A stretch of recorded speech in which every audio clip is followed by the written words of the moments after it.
Imagine you could time travel to Pompeii, but instead of palaces and drama, you land on the most normal day of someone's life.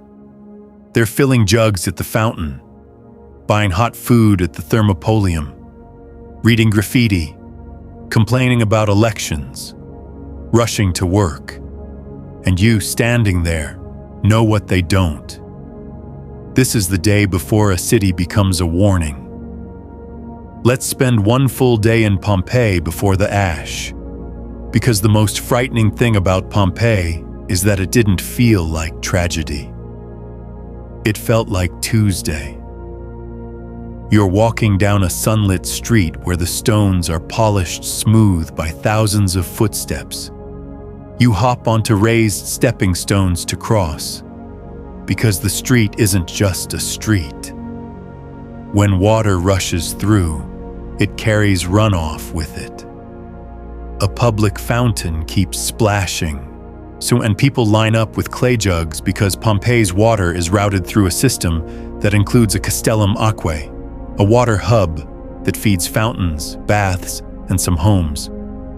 Then you notice the walls, not statues, not speeches, walls, covered in writing, jokes, boasts, insults, love notes, political ads, so much that Pompeii preserves an extraordinary volume of graffiti and election notices. You're not just seeing ruins, you're hearing people. And as you pass a street counter, the Roman version of takeout, you see big terracotta jars set into the countertop. This is a thermopolium, hot food and drink for people who don't have time, space, or energy to cook. This is Pompeii before the ash, busy, loud, normal. So today we're spending one ordinary day here. What people ate, how they worked, where they relaxed, what they wrote on the walls, and one detail that makes Pompeii's last normal season feel terrifyingly real. Because Pompeii wasn't famous while it lived. It was just a place. Errands, deadlines, relationships, bills. Under the shadow of a mountain, they thought they understood. And here's the key. Pompeii didn't feel like a doomed city. It felt like a regular day. Morning starts with water. The fountain isn't only a utility. It's the neighborhood newsfeed. People fill jugs and do what humans always do. Scan outfits, read faces, trade rumors, complain, brag, whisper. If you want proof Pompeii was alive, it's right here, where everyone gathers. Now follow the smell. Bread. Pompeii had bakeries with ovens and workspaces, and bread wasn't a luxury. It was routine. Flour in the air. Heat on your face. Workers moving fast because hungry customers don't wait politely. Somewhere in this city, someone is baking something that will survive for 2,000 years. Hold that thought. Because you keep walking and the city gets louder. Shops opening onto the street, business in front, living space behind. Pompeii doesn't separate work and home the way we pretend to. Then the walls hit you again. Graffiti in Pompeii isn't one thing, it's everything. Jokes, insults, love, threats, bragging, political campaigning. The city is basically talking over itself. And here's the part that feels modern. If you've ever seen posters everywhere during election season, Pompeii did that too. Except theirs stayed. Mid-morning, you're hungry again. You stop at the thermopolium, a street counter. Big jars, dolia, holding food. A quick meal for ordinary people. Stews, bread, wine. Coins clink. Someone behind you is impatient. Someone orders like this is their daily routine. Because it is. Now lean in, because this is the retention point. If you can picture this counter, you can picture the final day. People don't transform into history when disaster begins. They stay distracted and busy until it's too late.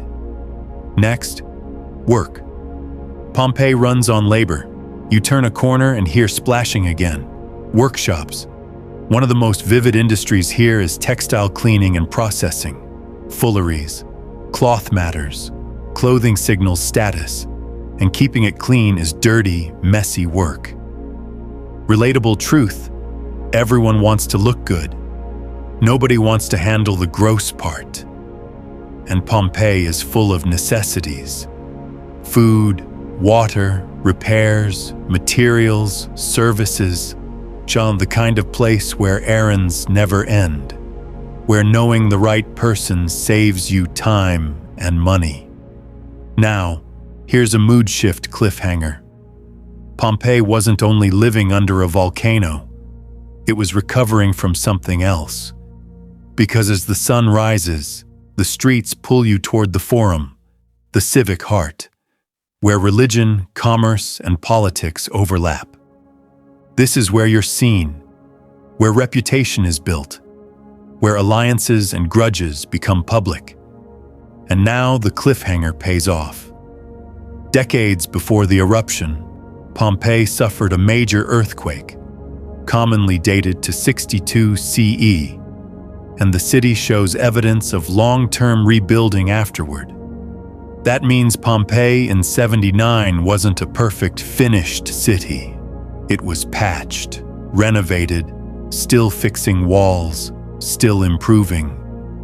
Fresh plaster here, a repaired corner there, a building that looks almost done. So Pompeii isn't just living, it's planning, and that makes what's coming feel cruel. Afternoon brings options. Baths aren't only hygiene, they're social life. People go to relax, talk, negotiate, show off, be seen, and entertainment shifts the whole mood. Crowds pour through streets, arguments about favorites, gossip about last week's scandal.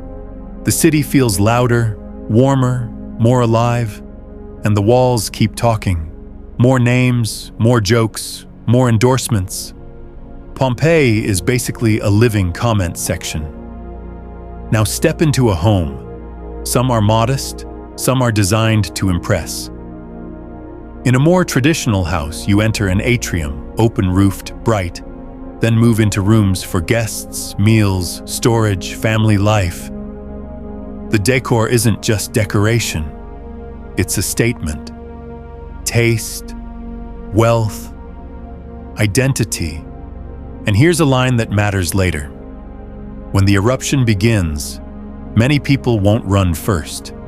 They'll go home. Late afternoon, you're back outside. The city negotiates space. Carts, pedestrians, sellers, kids, workers. People hop stepping stones. Stop to read a wall message. Laugh too loud. Pretend not to care.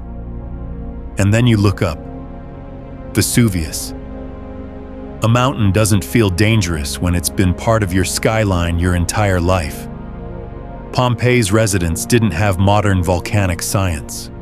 They had earthquakes, repairs, disease, politics, money problems, normal fears. So Vesuvius becomes background. Now the detail I promised, the one that makes Pompeii's last normal season feel even more real. For a long time, many people repeated a traditional eruption date in late August 79 CE. But scholars have debated the timing, and some evidence has been used to argue it may have happened later in the year. But no matter which date you picture, the emotional truth stays the same. Pompeii wasn't counting down. No warning bell, no dramatic soundtrack. Just people buying lunch at a thermopolium, filling water at fountains, writing jokes and campaign ads on walls, repairing buildings after an earthquake, living like tomorrow is guaranteed. Pompeii didn't end as a legend. It ended as a day. And if you want the next chapter, the moment this normal day breaks, My next video is the eruption itself, told like a timeline. What people saw, what they heard, when they tried to leave, and the moments that turned escape into a trap. Because the real horror isn't that Vesuvius erupted. It's that at first, it probably looked like just another strange day, until it didn't. So subscribe if you want to keep walking through history like it's still alive. Because in Pompeii, it almost is.